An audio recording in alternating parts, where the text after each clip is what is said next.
Larutan electrolyte dan non-electrolyte.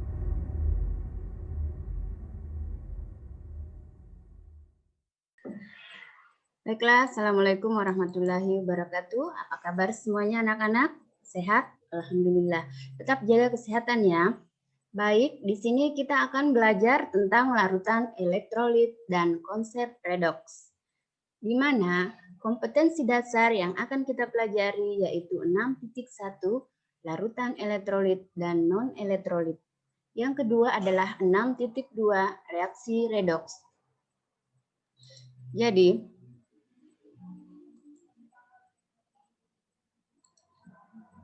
di sini kita akan belajar tentang larutan elektrolit dan non-elektrolit. Selanjutnya, materi yang akan kita pelajari yaitu larutan elektrolit dan non-elektrolit yang dibedakan atas dua bagian, yaitu larutan elektrolit, larutan yang dapat menghantarkan listrik, dan kedua adalah larutan non-elektrolit, yaitu larutan yang tidak dapat menghantarkan listrik. Di mana contohnya adalah air. Air itu adalah air yang tidak menghantarkan listrik. Jadi dia tidak akan, lampu pijarnya tidak akan menyala. Pada ini. Selanjutnya, pada larutan HCl, ini adalah larutan HCl, dan larutan NaOH, lampu pijar akan menyala. Sekarang kita lihat teori ion Arrhenius. Menurut Arrhenius, larutan elektrolit itu dapat menghantarkan listrik karena mengandung ion-ion yang dapat bergerak bebas. Ion-ion itulah yang menghantarkan arus listrik melalui larutan NaCl, HCl, NaOH, CH3COH yang tergolong elektrolit. Zat-zat ini dalam air terurai menjadi ion-ion berikut. NaCl akan menghasilkan Na+ tambah dengan Cl-. Sedangkan HCl akan menghasilkan H+ ditambahkan dengan Cl-. NaOH artinya Na+ tambah dengan OH-. Sedangkan CH3COH dalam wujud liquid ini akan menghasilkan CH3COO- tambah dengan H+. Contoh C2H5OH akan menghasilkan C2H5OH. Ini adalah etanol dengan urea. Selanjutnya, untuk uji kepahaman Anda, mengapa larutan elektrolit dapat menghantarkan listrik, sedangkan larutan non-elektrolit tidak. Jadi, kita lihat. Elektrolit adalah senyawa ion dan senyawa kovalen polar. Berdasarkan perbedaan antara elektrolit senyawa ion dan kovalen disimpulkan. Jadi ada daya hantar dan jenis elektrolitnya. Jadi jenis elektrolitnya misalkan senyawa ion, daya hantarnya dalam wujud padatan dia bersifat non-konduktor. Dalam wujud lelehan dia bersifat konduktor. Sedangkan larutan dia akan bersifat konduktor. Sedangkan lihat, jenis elektrolit ini senyawa kovalen. Padatan dia akan bersifat non-konduktor, lelehan bersifat non-konduktor, dan larutan bersifat konduktor. Ini adalah elektrolit senyawa ion dan senyawa kovalen. Sekarang kita lihat, elektrolit ini dibagi atas dua bagian. Ada elektrolit kuat dan ada elektrolit lemah. Di mana elektrolit kuat itu adalah perbedaan antara elektrolit kuat dan elektrolit lemah. Jadi kita lihat larutan magnesium klorida ini merupakan elektrolit kuat karena zatnya terlarut mengion sempurna. Ini adalah larutan magnesium klorida di mana Mg2+-nya dan Cl-, ion yang membentuk Mg2+ dan Cl-. Sedangkan larutan asam asetat CH3COOH ini akan menghasilkan H+ dan CH3COO- akan menghasilkan CH3COOH. Di mana MgCl2 ini zatnya terlarut mengion sempurna. Ini mengion sempurna. Sedangkan yang asam asetat ini atau cuka merupakan larutan yang lemah. Jadi zatnya terlarut mengion hanya sebagian saja. Jadi menentukan banyak sedikitnya elektrolit yang mengion dinyatakan dengan derajat ionisasi atau derajat disosiasi. di mana ini diberi lambang A, alfa atau disosiasi. Itu mencarinya sama dengan jumlah zat yang mengion dibagi jumlah zat mula-mula. Jika semua zat yang dilarutkan mengion, maka derajat ionisasinya adalah 1. Ya. Jika tidak ada yang mengion, maka derajat ionisasinya sama dengan 0. Jadi, zat elektrolit yang mempunyai derajat ionisasi besar, maka dia akan mendekati nilai 1. Jadi, itu yang disebut dengan elektrolit kuat. Sedangkan yang derajat ionisasinya kecil, itu mendekati 0. Ini biasa disebut dengan elektrolit lemah. Selanjutnya, contoh dari elektrolit kuat dan elektrolit lemah.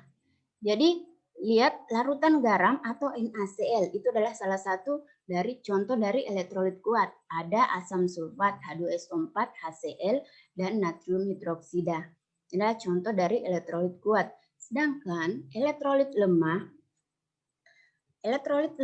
itu ada asam asetat atau dikenal dengan asam cuka. Rumus kimianya adalah CH3COOH dan amonianya adalah NH3. Inilah contoh dari elektrolit lemah. Contoh soalnya, ini ada soal sebanyak 0,1 mol asam asetat dilarutkan dalam 1 liter air.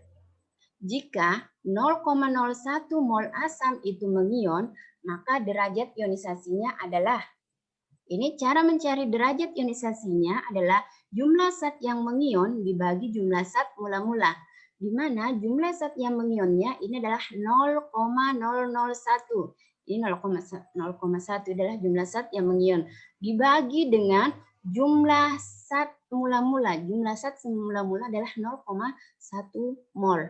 Jadi, mencari derajat ionisasinya lambangnya alfa sama dengan 0,01 mol dibagi 0,1 mol. Jadi hasilnya adalah 0,01. Jadi 0,01 ini sama dengan asam kuat atau asam lemah. Jadi masuk dia sebagai asam lemah. Jadi kalian bisa mencari sendiri sebanyak 1000 molekul HF dilarutkan dalam air. Ternyata dalam larutan terdapat 100 mol ething. Berapa derajat ionisasi asam HF itu? Ya, ini yang kalian bisa cari soalnya ya. Yang kedua, manakah yang merupakan konduktor yang lebih baik? Jelaskan jawaban Anda. Apakah asam sulfat 0,1 molar atau asam asetat 0,1 molar? Selanjutnya, B, asam sulfat 0,1 molar atau asam sulfat 0,2 molar. Manakah yang merupakan konduktor yang lebih baik? Itu kalian coba latihan di rumah ya. Cari jawabannya. Kira-kira mana yang benar. Selanjutnya, ini latihannya sekira ada. Ini tentukan apakah ini semua. Jadi kalian bisa cari sendiri ya. Nanti saya akan sharekan. Selanjutnya, share di bawah ini-ininya. Jadi selanjutnya kita lihat perkembangan konsep reduksi dan oksidasi. Jadi oksidasi, reduksi sebagai pengikat dan pelepasan oksigen. Oksidasi itu adalah pengikat oksigen. Sedangkan reduksi adalah pelepasan oksigen. Jadi sumber oksigen pada reaksi oksidasi disebut dengan oksidator. Zat yang menarik oksigen pada reaksi reduksi disebut dengan reduktor. Jadi misalkan di sini ada kompor gas, ada api yang menyala, berarti ini contoh dari gas metana yang bereaksi dengan oksigen akan menghasilkan panas yang dapat digunakan untuk kegiatan memasak. Oke, selanjutnya oksidasi reduksi sebagai pelepasan dan penerimaan elektron.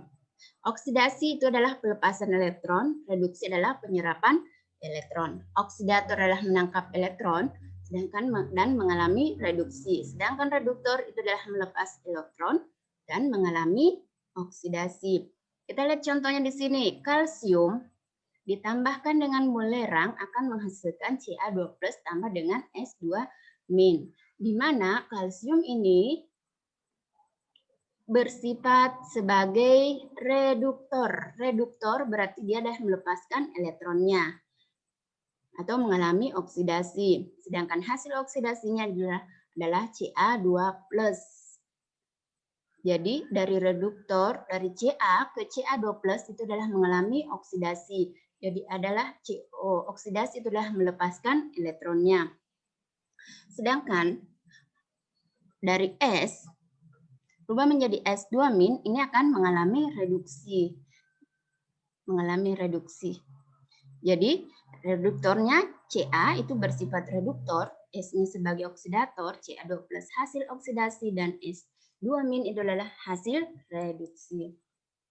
Jadi untuk mengetahui uji kepahaman Anda, pada awalnya ini ada soal, pada awalnya reaksi redoks dikaitkan dengan oksigen, kemudian dengan serah terima elektron dan perubahan bilangan oksidasi. Apakah alasan mengaitkan reaksi redoks dengan serah terima elektron?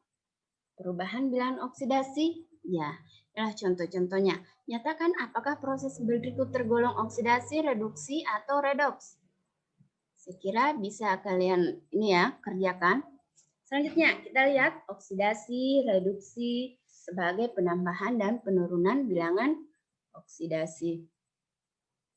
Jadi seperti halnya tadi itu sudah jelaskan ya, oksidasi yang mana sebagai reduksinya ternyata dari Ca ke Ca2+ itu adalah bersifat sebagai oksidasi. Jadi oksidasi adalah bertambahnya bilangan oksidasi. Itu menurut oksidasi reduksi sebagai penambahan dan penurunan bilangan oksidasi. Sedangkan dari S ke S2- itu sudah termasuk reduksi. Reduksi itu adalah penurunan bilangan oksidasi. Selanjutnya, bilangan oksidasi. Apa sih itu bilangan oksidasi? Ya, bilangan oksidasi adalah besarnya muatan yang diemban oleh suatu atom dalam suatu senyawa. Jika semua elektron ikatan didistribusikan kepada unsur yang elektronegatif, makanya bilangan oksidasi H dan O dalam H2O adalah H2O akan menghasilkan ini gambar Lewisnya ya, gambar Lewisnya. Jadi pasangan elektron bebasnya ada 2, pasangan elektron dekatnya ada 2. Jadi dia akan membentuk H2O. Oleh karena itu, oksigen lebih elektronegatif daripada H, maka elektron ikatan didistribusikan pada atom O. Jadi bilangan oksidasi O -2, sedangkan H masing-masing +1. Bilangan oksidasi O dan F dalam OF2 ini adalah gambar Lewisnya. Saya kira oleh ini juga menghasilkan ini ya, OF2.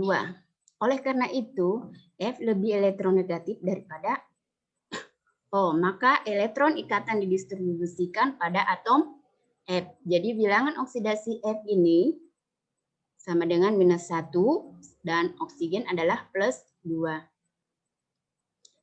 Kira di sini banyak sekali aturan menentukan bilangan oksidasi bagaimana. Itu unsur bebas mempunyai bilangan oksidasinya 0, fluorin unsurnya ada tambahan membutuhkan 1 tambahan elektron mempunyai bilangan oksidasi -1, sedangkan bilangan oksidasi unsur logam itu bertanda positif.